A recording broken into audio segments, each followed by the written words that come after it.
दहेज अगर मान लीजिए गुप्त रूप से फायदा क्या मिलेगा, हमने पूर्ण रूप से हमारी जो कमेटी थी पूरा सदन था इसने बिल्कुल पूर्ण से बंद कर दिया कि हमारे तरफ से कोई दहेज की कोई बातें वो नहीं है। दहेज को बिल्कुल खत्म कर दिया। हाँ बिल्कुल।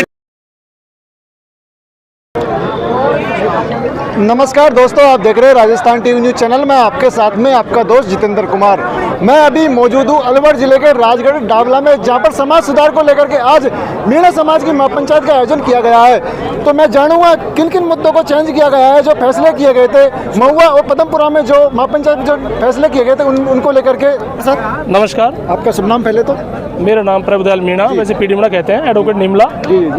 सर, जो आज यहाँ पर डावला के अंदर समाज सुधार को लेकर महापंचायत किया गया, क्या क्या निर्णय किया गया, क्या क्या चेंज किया गया सर इसमें? आज जो महुआ और जो समरेटी में जो नियम पारित किए गए थे वो नियम तो साथ साथ थे ही, जो समाज की सारी जो व्यवस्थाएं थी वो सबको मानने का सर्व समाज ने सर्वसम्मति से, क्योंकि आज लगभग 5000 की आदात में जो पब्लिक आई है और सब समाज के प्रमुख जो लोग आए थे उन्होंने सबका सम्मान करते हुए, क्योंकि आज ये मीटिंग कप्तान छोटूलाल जी की याददाश्ती में, उनकी जन्मभूमि है डावला, और यहाँ से लगभग अलवर जिला के सभी तहसीलों से और दूर दराज सवाई माधोपुर के लोग आए हैं। उन्होंने आकर के आज ये मीटिंग को सफल किया और सभी लोगों ने सारे जो पॉइंट थे समरेटी महुआ में जो माने गए थे उनके साथ साथ सारे पॉइंटों को मानने का सभी लोगों ने सर्वसम्मति से, प्रदेश लेवल जो मीटिंग थी हमारी इसमें सभी लोगों ने नियमों को माना है। और साथ में हमने 2 पॉइंट हमारी तरफ से जो मीटिंग में मंथन होने के बाद आए थे कि अगर मान लीजिए कोई लड़का लड़की को छोड़ देता है, लड़की लड़के को छोड़ देती है, अगर कोई दोषी पक्ष होगा मान लीजिए, तो उसमें जो दोषी होगा, अगर लड़की दोषी है मान लीजिए तो उसका समाज दोष मुक्त वो करेगा, अगर लड़का दोषी है तो उसको अदर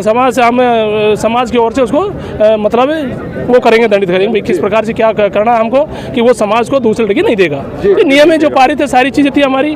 और साथ में एक नियम ये भी था कि जो पूर्ण रूप से ये डीजे वाली जो बातें थी इसमें कुछ हमारे युवा वर्ग थे, क्योंकि युवाओं कई बार ऐसा होता है कि साहब बेरोजगारी का जमाना है, हमने रोजगार के लिए लाख 2 लाख खर्च किए हैं। उसके लिए हमारी कमेटी ने एक नियम अलग वो निकाला, तीसरा रास्ता निकाला कि भाई 2 कॉलम आप रख सकते हो और 2 कॉलमों के माध्यम से उन 4 दीवारी मकान के अंदर कोई शादी ब्याह करते हो तो आप उसमें बजा सकते हो। ये नियम थे। तीसरा जैसे मान लीजिए बारात का था, तो बारात का जो पॉइंट था, जैसे मान लीजिए अभी आज से नियम लागू हो गया हमारे यहाँ, तो जैसे 1 तारीख से जैसे अभी शादी आ रही है मान लीजिए, तो कोई जैसे बहुत से शादी हो तो उसको इस प्रकार की कि दिन में अधिक से अधिक पालना करो, कि बारात को आप एक कंटिन्यू सा एक साथ को रात में नहीं मार नहीं सकते, लेकिन फिर भी हम प्रयास कर रहे हैं कि दिन में जाने का पूरा प्रयास करेंगे और रात होने से पहले हम फ्री होकर आ जाएंगे। तो इस प्रकार की हमारी प्रदेश में मीटिंग थी, इसमें आप सभी लोगों ने, सारी कमेटी ने, सभी टीम ने, और इसमें हमारे गोकुल राम जी सारी जो टीम थी उसने बहुत अच्छा काम किया और आज मीटिंग जो सफल हुई इसके लिए मैं पूरी टीम को, पूरे सब लोगों को धन्यवाद देता हूँ जिन्होंने। एक सवाल है आपसे, दहेज को लेकर मैं सवाल करूंगा। जो महुआ में और जो पदमपुरा में जो महापंचायत है उसमें गुप्त रखा गया है, क्या आपने इसको समाप्त कर दिया? गुप्त नहीं रखना चाहिए, ये चीज़ गलत है, क्योंकि हमने हमारी प्रदेश की मीटिंग थी और ये जो समाज सुधार हमारे मसीहा थे छोटूलाल जी, वो थे, हमारे किशन जी थे, इन सबकी उसमें था। तो वो लोग हमेशा इसका विरोध करते थे कि मान लीजिए कोई भी हो, अगर दहेज अगर मान लीजिए गुप्त रूप से फायदा क्या मिलेगा, हमने पूर्ण रूप से हमारी जो कमेटी थी पूरा सदन था इसने बिल्कुल पूर्ण से बंद कर दिया कि हमारे तरफ से कोई दहेज की कोई बातें वो नहीं है। दहेज को बिल्कुल खत्म कर दिया। हाँ बिल्कुल, बेटा वाला जेवर लेकर आएगा, मेन बात है। क्या लेके आएगा बेटा वाला? जो भी जेवर है मान लीजिए 5 आइटम जो श्रद्धानुसार, जो ऐसी कोई बात नहीं है। आज जो समाज का जो निर्णय लिया है, प्रदेश स्तरीय निर्णय लिया है, और इसमें एक समाज को ये संदेश दिया है कि दहेज को हमारे यहाँ पे पूरी तरह से प्रतिबंधित किया है। और दूसरी चीज है कि जो समाज का जो समाज सुधार की तरफ जो कार्य किया गया पंच मंडलों के द्वारा, वो सही निर्णय लिया है और उसकी पालना हमारे यहाँ के सभी पंच मंडलों द्वारा सर्वसम्मति से मान्य किया है।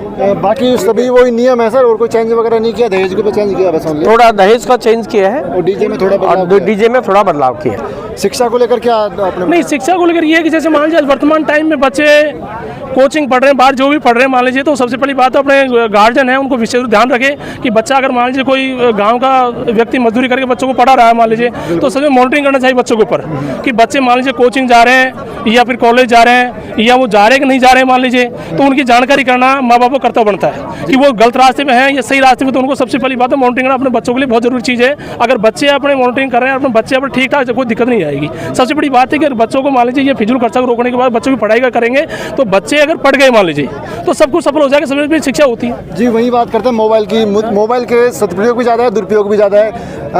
घर पेरेंट्स दिलाते हैं मोबाइल को भाई एजुकेशन में यूज करें, पर वो और काम में यूज करता है सर। नहीं, वो है कि बच्चे की क्या बहुत बच्चे नादान होते हैं, उनको अगर मान लीजिए जो बच्चे मोबाइल, बिल्कुल सही बात है, मोबाइल बहुत अच्छी चीज़ है, लेकिन अब कारण क्या है कि सदुपयोग करते हैं अपन तो कोई दिक्कत नहीं आती है। लेकिन अगर मान लीजिए कई बार बच्चा रास्ता भटका करके गलत रास्ते में चल जाता है तो उनको नुकसानदार हो जाता है। नहीं भाई, मोबाइल तो अच्छी चीज़ है, मान लीजिए तो समझाते ना बहुत वो है। ठीक, 2 मिनट जी। और समझ ध्यान रखना चाहिए बच्चों को भी। हाँ देखिए, ऐसा है, आज की जो ये मीटिंग हुई है उसका मुख्य लक्ष्य क्या है कि समाज की कुरीतियों पे समाज की कुरीतियों पे प्रकाश डाला है और समाज की जो बुराइयां हैं उन पर प्रतिबंध लगाया गया है। जैसे बाल विवाह, बहु विवाह, शराब, मृत्यु भोज, इन पे विशेष तौर से दहेज प्रथा और इन पे पाबंदी की गई है। समाज अपने खान पान से, शुद्ध व्यवहार से रहे, मर्यादा में रहे, बच्चियां और बच्चे समान शिक्षा दिलाई जाइए। और ये जो आपने क्वेश्चन किया है मोबाइल का, ये मोबाइल फ़ोन का है जो मतलब दुरुपयोग नहीं होना चाहिए। उस पर एक पढ़ाई संबंधी बातें हैं, वो एक कोई धार्मिक बात है, उसी में यूज होना चाहिए। इधर उधर की अनावश्यक रूप से लड़का लड़की किसी से बात ना करें, इस पे भी एक पाबंदी का रूप रखा गया है। और हमारी जो आज की मीटिंग हुई है, जो समाज के कुरीतियों पर ही प्रकाश डाला गया है और खान पान, शराबबाजी ये सब बंद की गई है। विशेष तौर से डीजे पे जो नाच गाना,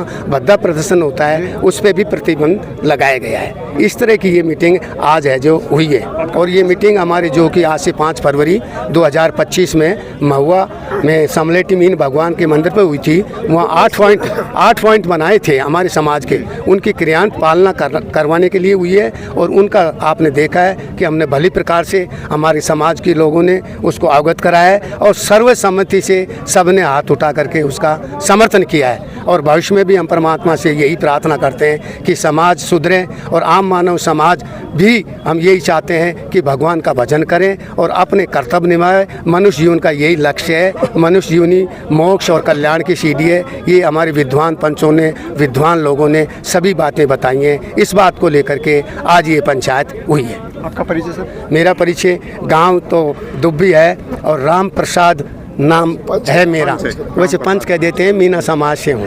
ठीक।